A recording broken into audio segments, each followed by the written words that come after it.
Ya, Assalamualaikum warahmatullahi wabarakatuh. Selamat pagi. Perkenalkan nama saya Erna Utami. Saya akan mempresentasikan penelitian saya tentang monitoring jarak jauh custody transfer dengan Internet of Things. Tim penelitian kali ini saya bersama Alvin Sahrin, Catherine Indriawati, dan Muhammad Farukon Nasr. Outline saat ini adalah latar belakang, metodologi, pembahasan, dan kesimpulan.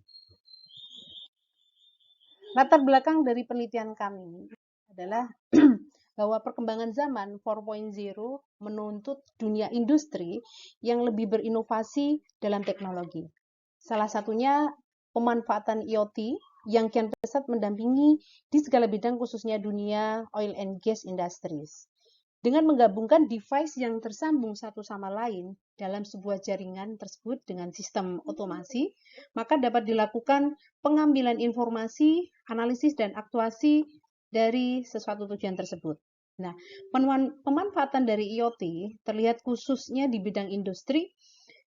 Kemudian di pasar IoT industri global memiliki nilai sebesar 82,4 miliar dolar USD dan diantisipasi untuk terus berkembang dengan CAGR sebesar 21,3% dalam periode 2020 sampai 2028. Nah, berdasarkan informasi tersebut dari penelitian-penelitian dahulu bahwa dilihat bahwa beberapa tahun ke depan dan selama revolusi industri 4.0 berjalan, IoT akan menjadi bagian dari industri yang penting dan dapat merubah sama sekali arsitektur yang ada saat ini. Kemudian latar belakang selanjutnya adalah bahwa salah satu proses dalam industri yang memerlukan adanya monitoring adalah custody transfer. Nah, custody transfer ini adalah proses pertukaran gas atau fluida yang dilakukan antara dua pihak. Nah, pembayaran dilakukan sesuai banyak dari gas atau fluida yang ditransfer atau dikirimkan. Oleh karena itu, penting bagi kedua pihak untuk memonitor proses transfer dan mengetahui berapa banyak gas atau fluida yang sudah melewati proses transfer tersebut. Nah, tujuan dari penelitian ini adalah kita akan merancang sistem monitoring custody transfer dengan basis IoT. Kemudian menganalisis performansi jaringan pada sistem transmisi sistem monitoring custody transfer berbasis IoT. Merancang human machine interface serta data logging yang dapat digunakan untuk membantu proses custody transfer. Selanjutnya adalah metodologi, ya, di mana IoT custody transfer monitoring dan data logging. Nah, diawali dengan proses custody transfer, proses pertukaran gas atau fluida yang dilakukan antara kedua pihak. Pembayaran ini dilakukan secara sesuai banyaknya dari gas atau fluida yang ditransfer. Kemudian berdasarkan Amerika Petroleum Institute (API) menetapkan bahwa akurasi dari sebuah custody transfer adalah setidaknya 0,02%. Itu berdasarkan dari penelitian Jerudov di tahun 2009.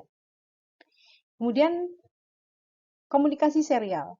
Komunikasi serial ini bisa mengolah data dari pin dan outputnya, tetapi juga bisa dikomunikasikan secara dua arah dari perangkat komputer untuk menampilkan hasil dari pengolahan data. Nah, di sini kami menggunakan microcontroller, khususnya di Wemos D1R32, adalah dia sebuah unit mikroprosesor yang memiliki kemampuan Wi-Fi berbasis ESP32 pada Arduino Uno.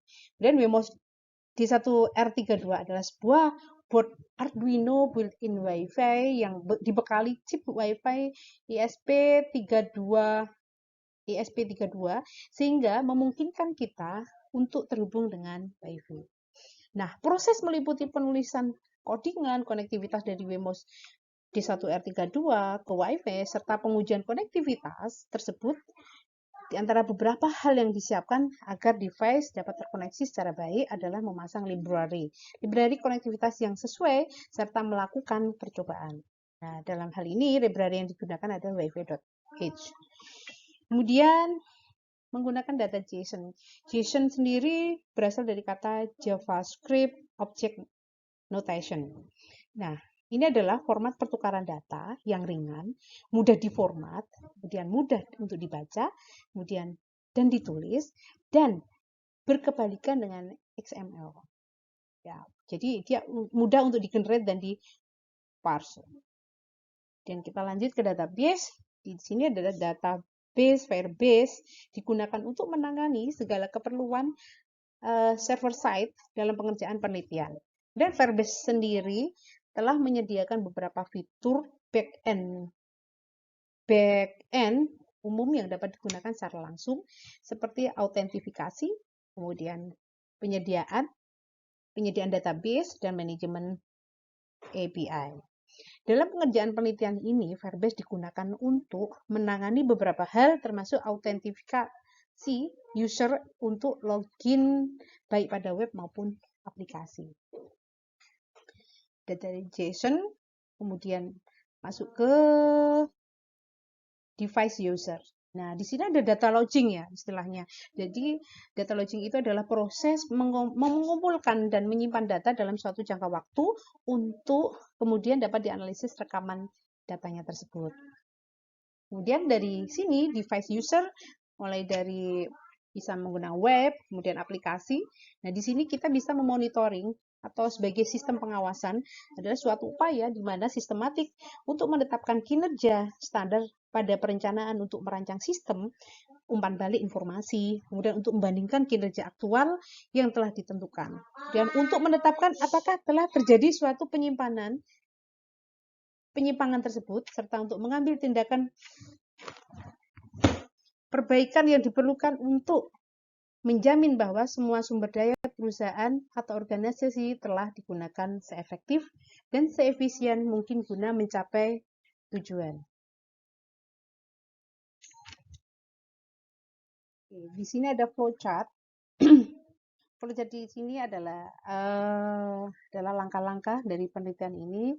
Jadi di sini adalah memulai dengan studi literatur, kemudian pemilihan dan pengujian. Nah, komponen ini dilakukan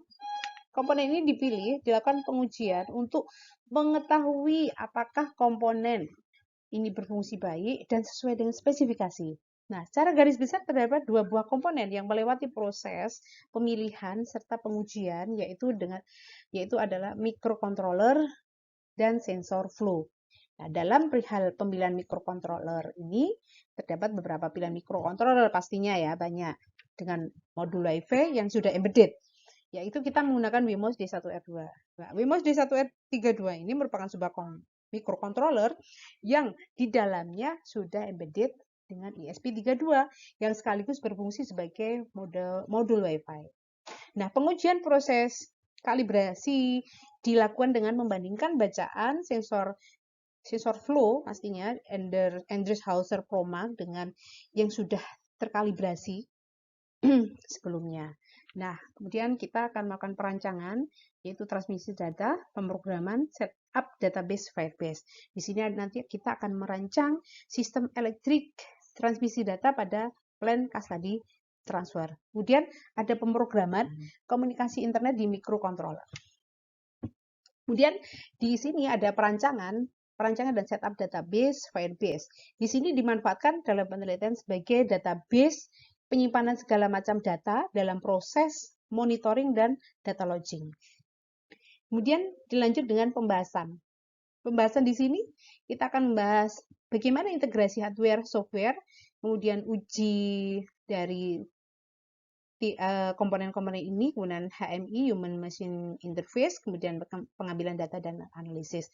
Nah, untuk integrasi hardware and software, kemudian dilanjut dengan uji pengiriman data dari plan menuju database, yaitu pengujian pengiriman data. Selain memastikan data dapat dikirim dengan kontinu, dilakukan juga pengujian waktu transmisi data. Kemudian di sini akan membuat desain dan pemrograman Human Machine Interface pada website dan mobile. Di sini HMI akan dirancang menggunakan React untuk versi website dan dapat diakses melalui desktop dan React Native untuk merancang aplikasi, khususnya di smartphone yang dapat diakses baik melalui sistem operasi Android maupun iOS. Nah, di sini ada perancangan plan yang kita buat, yaitu ini adalah diagram plan custody transfer yang meliputi dua tangki, tangki A dan tangki B. Di sini ada proses custody transfer yang terjadi dengan mentransfer fluida dari tangki A ke tangki B melewati beberapa komponen. Nah, di dalam garis merah merupakan fokusan utama yang menjadi pembahasan penelitian saat ini. Nah, komponen yang masuk meliputi sebuah pompa, kemudian ini adalah pompa AC, kemudian ada valve, kemudian sensor flow. Nah, dalam plan prototype custody transfer ini yang digunakan ini adalah fluida yang digunakan adalah air. Dan sensor flow FS400AG1 menjadi satu-satunya sensor yang berperan dalam proses custody transfer yang hasil bacaannya akan memiliki peran penting dalam membuka dan menutup valve selaku aktuator dalam proses. Nah, bacaan sensor di valve akan menghasilkan bacaan dalam satuan liter per menit yang dapat dimodifikasi melewati program. Kemudian valve yang digunakan merupakan valve motor seri CWX255 yang hanya menerima dua macam input, yaitu membuka atau menutup. Kemudian dengan spesifikasi tersebut, seperti mengatur valve untuk membuka atau menutup, jadi mengatur valve untuk terbuka beberapa persen saja dan seterusnya tidak dapat dilakukan. Sementara itu pompa yang digunakan adalah pompa AC yaitu seri Shimizu P135E yang memompa fluida untuk menghasilkan kecepatan yang relatif konstan. Nah, pompa tidak dimasukkan dalam unsur kontrol utama sehingga hanya akan menyala dan mati saat dibutuhkan dalam proses. Nah, setelah melewati beberapa pengukuran didapatkan bahwa pompa akan memompa fluida kontrol utama sehingga hanya akan menyala dan mati saat digunakan dalam dan pompa ini akan memompa fluida untuk menghasilkan flow rate. Flow rate mulai dari 1.500 liter per jam. Jadi seluruh komponen tersambung lewat pipa 1 inci yang juga akan menjadi tempat fluida mengalir. Nah, ini adalah model jaringan yang diterapkan pada plan, itu mengikuti standar yang ditetapkan ITU 2016 pada seri rekomendasi ITU TY.4113 mengenai model jaringan IoT yang dapat dilihat pada gambar tersebut bahwa sistem yang dirancang telah memenuhi ketetapan dengan sensor, kemudian pompa, dan beserta valve. Nah, sebagai device access network microcontroller, sebagai IoT area network, kemudian dan chip ESP32 selaku modul Wi-Fi sebagai core network. Ini sebagai core network. Nah, yang menghubungkan sistem ke IoT application server lewat Wi-Fi. Sistem juga akan harus memenuhi persyaratan yaitu core network dapat tersambung dengan berbagai macam teknologi akses jaringan, seperti server database, HMI website, atau dengan aplikasi yang ada di mobile. Nah, pembahasan ini dari penelitian ini menghasilkan hasil dari penelitian ini ya, yaitu adanya grafik perbandingan bacaan. Kita akan melakukan perbandingan bacaan sensor kalibrator ya. Jadi sebelum semuanya dilakukan, kita harus mengkalibrasi sensor-sensor itu bahwa ini adalah sensor flow, di mana ini menunjukkan bahwa grafik sesudah kalibrasi dan sebelum kalibrasi. Nah, di sini menunjukkan selisih bacaan sensor FS400AG1 dengan sensor flow yang ada di laboratorium bahwa serta komparasi hasil bacaan sebelum dan sesudah kalibrasi. Nah, warna oranye menunjukkan bacaan sebelum kalibrasi dan warna biru adalah sesudah kalibrasi. Nah, sumbu X ini merupakan range yang dimulai dari 0 hingga 1.600 liter per jam dan sumbu Y merupakan selisih bacaan. Nah, dapat dilihat bahwa pada range yang lebih kecil, lebih tepatnya di bawah 1.000 liter per jam, bacaan sensor flow FS400AG1 menunjukkan angka yang lebih kecil, sementara di atas 1000 liter per jam, nilai bacaan akan melebihi sensor Endress-Hauser Promax dan alat yang sudah terkalibrasi. Kemudian untuk menangani masalah tersebut, dibuat sebuah variabel pembagi atau disebut calibration factor yang akan bervariasi dalam range-range tertentu sekaligus untuk menarik bacaan sensor yang dikalibrasi menjadi sedekat mungkin dengan kalibrator. Nah, implementasi range tersebut dalam bentuk program dapat dilihat pada gambar tersebut. Yaitu setelah dilakukan kalibrasi didapatkan komparasi error terbesar sebelum program diubah. Jadi dari 12,25% di sini dan 4,7% setelah diubah. Nah, kalibrasi sensor memiliki ketidakpastian di range 2477 plus minusnya 0,0106. Nah, ini adalah hasil monitoring, yaitu pengambilan data dari data pertama sampai ke 10. Kemudian ini ada bacaan sensor, galon, bacaan tangki, galon, durasi pengambilan. Nah, pengambilan data volume pada plant dengan menggunakan algoritma yang telah dijelaskan pada bagian sebelumnya tadi bahwa dilihat di tabel bahwa secara default hasil bacaan dari microcontroller dengan tipe data float menghasilkan 2 digit di belakang koma. Ini bacaan dengan sensor. Nah, selain pengukuran dengan alat, dilakukan juga validasi pengukuran dengan menggunakan nilai bacaan pada tangki. Nah, ini ada pada tangki, di mana tangki akan terisi penuh. Tangki akan diisi terlebih dahulu dan tinggi tangki pada saat itu akan dicatat. Nah, selanjutnya setelah proses itu selesai, pada valve serta pompa transfer dalam keadaan tertutup dan mati akan kembali dicatat tinggi tangki pada saat itu untuk dikurangi dengan tinggi sebelumnya, sehingga nilai tersebut menjadi tinggi fluida yang ditransfer. Nah, nilai tinggi dari tangki selanjutnya diproses menjadi volume dengan rumus matematika bahwa luas alas dikalikan tinggi, karena bentuk dari tangki tersebut adalah silinder atau tabung. Nah, luas alas dari tangki ini adalah 0,02878 meter persegi. Kemudian volume yang didapatkan dari tangki ini adalah dia akan diubah ke dalam satuan galon atau disajikan dalam tabel tersebut. Nah, bila kedua data dikomparasikan, didapatkan bahwa hasil bacaan memiliki nilai error dengan range 0,02% sampai 4%. Nah, dalam hampir semua hasil pengambilan data dapat dilihat bahwa nilai bacaan dari sensor itu lebih besar dibandingkan dengan hasil olahan data bacaan tangki.